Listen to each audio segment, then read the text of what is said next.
Life is full of surprises, unpredictable and often full of change.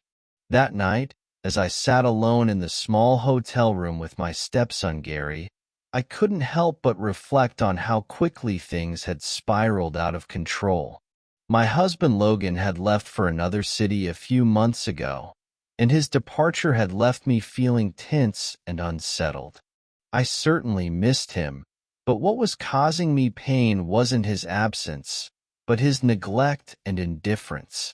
Lonely nights consumed my soul, but I never imagined that asking Gary to take me to meet his father would result in us being trapped in a small hotel room, a single bed, and an indescribable sense of tension. Let me take you back to the beginning of the story and recount every little detail. Believe me, the ending is much more exciting than you think. That morning, as I left the house, I caught a glimpse of myself in the mirror. Yes, I was nervous, but I still looked good. Even though Logan was distant, I still felt attractive and full of energy. But those feelings weren't enough anymore. They weren't enough for me. In the kitchen, Gary was eating breakfast when I called out to him. "You're going to college at the end of the summer?" "I know, but you need to learn how to drive. Come on, show me where your dad is." He looked up at me with his trademark cheeky grin. Gary was a sweet boy with a quirky sense of humor, but he could also get into trouble. "Okay, stepmom," he said with a grin, "but on one condition. Let Dad buy me a better car for the summer." "We'll talk about it," I snapped, urging him to go. All I could think was, just get this trip over with. Little did I know that this trip was about to turn into a complete mess. We had been driving for about 2 hours. I was sitting in the back seat, checking my phone, while Gary hummed along to the random songs on the radio and told boring jokes that only he found funny. Suddenly, the car let out a harsh hiss and then died completely. "What's going on?" I tried not to sound too panicked. "I think the car has broken down," Gary muttered, clearly annoyed, as he pulled over to the side of the road. So, we were stranded in the middle of nowhere. There was almost no cell phone reception, and there was no one around to help. We spent the next 2 hours arguing and calling every mechanic we could find in an attempt to get the car fixed. In the end, we had to accept the obvious. The only option was to spend the night at the nearest motel. At the motel front desk, I stood behind Gary as he spoke to the clerk, feeling utterly defeated. I thought, if Logan heard about this, he'd be furious. But strangely, at that moment, it didn't seem to matter that much. Deep down, I just knew that something was going to change tonight. When we reached the room and opened the door, all my expectations were dashed. The room was tiny, barely big enough to turn around in. A bed, a nightstand, and a dim overhead light flickered erratically, making everything look drab. The ceiling was low, the air conditioning barely worked, and the only small window faced the parking lot. "This is it," I muttered in disappointment. Gary came in behind me and said to me with a smile, "What did you expect? A 5-star hotel? Relax, stepmother. It's just for one night." That teasing tone of voice and that silly grin again. It drove me crazy, but at the same time it also stirred something inexplicable deep inside me. As much as I hated to admit it, the thought of spending the night alone with Gary didn't seem so bad. "It's hot as hell," I said, rubbing my neck. "I think I need a shower, or I'm really going to pass out." "Sure, sure," Gary said nonchalantly, then threw himself onto the bed and lay flat. "This is your kingdom, Carmen. Do whatever you want. It's like being at home." I glanced at him. He was lean but muscular, with a slightly boyish face that had a strange charm. but I quickly tried to push that thought from my mind. He was, after all, Logan's son. My stepson. I walked into the bathroom and closed the door behind me. For a moment, I stared at myself in the mirror. It was so hot that my hair was sticking to my skin, but I still looked good. I was still full of energy. I turned on the shower and let the water run, then stepped under it, hoping it would wash away the chaos building up inside me.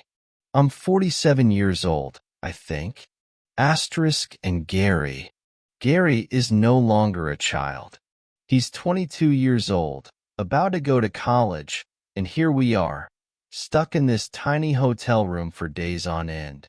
Asterisk, the thought makes me both uneasy and excited, a feeling I can't describe.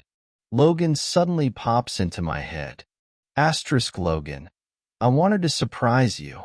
I wanted to come and see you, be with you. But now I'm here, stuck in this hotel room with your son, and I don't know how I feel. The steam from the shower fills the small bathroom, and the heat relieves my body, but my thoughts race on. Gary's hearty smile and easygoing personality have sparked an unexpected spark within me. Standing under the water column, I don't know what this spark will become, but I know something is changing. Later, I decided to go downstairs for dinner to clear my head. I wore a flowing, light-colored dress, perfect for the hot weather, but also made me feel more comfortable, as if I was trying to get rid of this strange feeling of tension. The hotel restaurant was simple but comfortable for such a small place. I ordered a light meal and a glass of wine, hoping it would help me relax. The sun had already set, and the street lamps outside the hotel shone softly. Sitting there, my thoughts drifted to the room upstairs. I wondered what Gary was doing right now. A man with his energy, confined to a small room, must be miserable. But for some reason, his easygoing, carefree attitude made me feel crazy, a feeling I couldn't explain. When I finished my drink, I took one last look at the plate and then walked slowly upstairs. When I reached the room, everything was so quiet. I opened the door and was taken aback by the sight that greeted me. Gary had taken a shower and was lying on the bed in just a bathrobe, completely drowsy. His half-open robe revealed his lean, athletic body. His damp hair hung down in front of his forehead, and a faint smile played at the corner of his mouth, as if he were dreaming. My heart started pounding. This was the last thing I wanted to see. For a moment, I stood frozen in the doorway, not knowing what to do. My heart was racing. I felt embarrassed, but I couldn't take my eyes off him. Asterisk, Carmen, what are you doing? That's Logan's son. Asterisk, I scolded myself, but my eyes betrayed me, drawn to his robe, which had slipped even further open. What I saw stirred something warm inside me. The room was small, which only made things worse. There was no other bed. Either sleep next to him or sit in a chair all night. In this heat, the thought of a chair seemed impossible. I slowly walked into the room, the steady, rhythmic sound of Gary's breathing filling the space. I took a deep breath and tried to focus, but the chaos inside me made it impossible to think. I need to pull myself together, I told myself. Asterisk, it's only one night. It's no big deal. I wanted to surprise Logan, and now I'm stuck here. Stay rational. Pull yourself together. I took a few steps towards the bed and looked at Gary. The innocent expression on his face complicated my already chaotic thoughts. I sat down on the edge of the bed and thought about how to get through the night. In the middle of the night, a slight noise woke me up. I opened my eyes just enough to take in my room. I noticed Gary tossing and turning in bed. He seemed half asleep, running his hands through his hair and scratching his head lightly.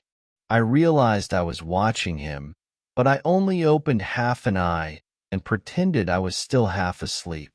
But inside, I was incredibly excited. Then I felt it. His gaze was fixed on me. My heart started pounding. He was looking at me. I tried to keep still, with a sleepy expression on my face, but inside I was on the edge of my seat. Slowly, Gary began to undo the belt of his robe.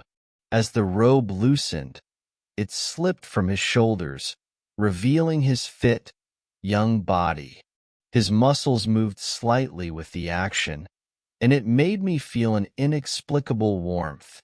I couldn't control myself. At that moment, I realized two things. I couldn't control what was happening, and deep down I didn't even want to stop it. Gary took out a pair of shorts from the closet. As he did so, he kept glancing back at me, as if to see if I was still conscious. His gaze only made me more aroused. I tried not to give myself away, but at the same time, I let the moment take over completely. After putting on the shorts, he didn't go back to bed. He sat down in a chair in the corner of the room and started to stare at me. Being looked at so intently made me feel both uneasy and a sense of indescribable feeling well up inside me. I closed my eyes and pretended to sleep, but for how long could I keep it up? Finally, I couldn't take it anymore and sat up. When my eyes met Gary's, I tried not to let my voice tremble as I said without any pretense, "Gary, you turn me on." I could feel the words hanging in the air. At that moment, I knew that nothing would ever be the same again. Gary's eyes flickered. Then he took a deep breath and began to speak. "I don't know, Carmen," he said, his voice low and firm. "We've been living under the same roof since my father left. The longer we spend together, the more I feel for you. You may not realize it, but sometimes I can't hide my admiration for you. At this moment, I feel like I'm dreaming." His words caught me off guard, but they also awakened something inside me. Gary didn't look away. His gaze was sincere and passionate, and it captivated me completely. He continued, "I have to get up early to fix the car." Although his voice sounded like he was convincing himself, his gaze did not waver, not even a little. "But right now, I can't take my eyes off you, Carmen. I've never felt like this before." My heart raced. At that moment, I walked over to the bed and sat in the chair in front of him, my eyes fixed on his. The energy between us was so strong that words were unnecessary. We sat in silence for a while, then I pursed my lips slightly and fixed my gaze on him. "Gary," I said slowly, with a curious and challenging tone in my voice, "are we talking about the same thing?" Gary's gaze became deep, as if he wanted to feel the moment with his emotions rather than with words. He didn't answer, but his eyes said it all. At that moment I realized there was no turning back between us. As I gazed into his eyes, a surge of courage and uncontrollable desire welled up inside me. The mixture of hesitation and passion in his eyes only strengthened my resolve. I took a deep breath and began to speak again, my voice calm but firm. "Gary," I drew his full attention, "you were asleep when I walked into the room. Your robe was open a little, and I couldn't take my eyes off you. It turned me on more than I thought possible. We can't escape these feelings. We both know that." My words still echo in the air as I take a step forward and slowly stand up. His eyes are glued to every movement I make, his breathing rapid. I can't contain my excitement. My fingers reach for the waistband of my skirt, and as I slowly undo it, I hear every change in his breathing. I think, I whisper, we need to get something straight, Gary. I slowly unzipped my skirt. The fabric slipped from my shoulders and onto the floor. The cool air brushed against my skin, but it only intensified the heat inside me. The look in his eyes said it all: surprise, admiration, and an irresistible temptation. The silence between us felt like a connection, our breaths intertwined. I couldn't take my eyes off him, and I took another step towards him. Now, I whispered, let's see if we're really talking about the same thing. Gary kept his eyes on me, his expression firm but full of passion. Suddenly, he stood up, never taking his eyes off me, and switched on the room light. The soft light illuminated the room, and he walked over to lock the door. My heart began to race. For a moment, it felt like the whole world slowed down, and there were just the two of us. My breathing quickened as he took a step towards me. He seemed to be trying to read my eyes, but at the same time he was fully aware of the silent attraction between us. As he drew closer, his hand touched my waist, and his warm touch sent an electric current through my body. He didn't say anything, but leaned in closer, his eyes falling on my lips. I didn't object. I couldn't object. It all felt so natural, as if it was meant to be. The tension inside me disappeared when his lips finally touched mine. His kiss was slow and exploratory, but undeniably passionate. My hands instinctively found their way to his shoulders, feeling the strength and warmth that surrounded me. As our breaths mingled, the distance between us disappeared completely. In that moment, all the unspoken emotions between us exploded outwards. Gary was young and full of energy, and it collided with the deep emotions I had accumulated over the years. It was the beginning of something, a beginning that was both frightening and exhilarating. That night, we could no longer hide our feelings for each other. I let myself fall back onto the bed, exhausted physically but racing mentally. My breathing was still uneven. My foot touched the fabric of the dress lying on the floor. I felt Gary watching me, his gaze radiating a strong, peaceful energy. After a moment, he bent down to pick up the dress, his fingers gently brushing the place where I had stepped. Even this simple action sent shivers through me. For a split second, I saw hesitation flash across his face as he held the dress, but it was quickly replaced by determination. He set the dress aside and moved his hands to the edge of the bed. He carefully climbed onto the mattress, moving slowly and cautiously.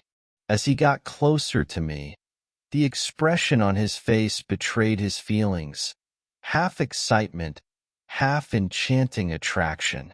I felt Gary's closeness as I lay on the other side of the bed. My heart was racing and my breathing was rapid. When I saw him lean towards me, I realized that the distance between us had almost completely disappeared. Everything seemed to have reached a tipping point. There was no turning back, and the feeling inside me at that moment was overwhelming. It made me feel both pain and excitement at the same time. I looked up at the ceiling and saw Gary's face. He was brushing his hair back from his forehead with his hand, and it fascinated me. I could see Gary's feelings in his eyes. He was blushing, he was excited, he was very happy. I could see that he was passionate about everything he did, and his panting made me feel moved. Gary had me so high that I was glad the car had broken down. "I'll never forget this hotel," Gary said in a trembling voice, his words forced out, each one as heavy as a breath. His eyes were fixed on me, but his hands trembled slightly. His body was tense, his muscles contracted, every movement more careful and precise, as if he wanted to preserve the memory. "I definitely don't want my father to sell this car again," he added. After saying this, he lay down next to me, said nothing, closed his eyes, and waited for his breathing to return to normal. I was exhausted and didn't even have the energy to say a word. My legs kept twitching, and I didn't even know how I fell asleep. The next morning, Gary fixed the car and told me we needed to pick up Logan and go to his city.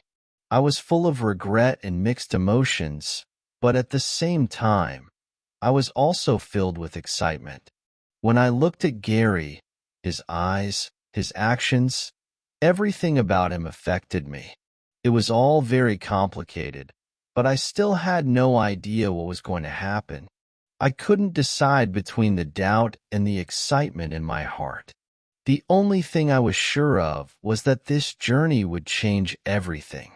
If you've read this far, then I know my story has already got you excited. Don't miss out on more. Join us by clicking the follow button, turning on notifications, and leaving a comment about this story. I can't wait to hear what you think.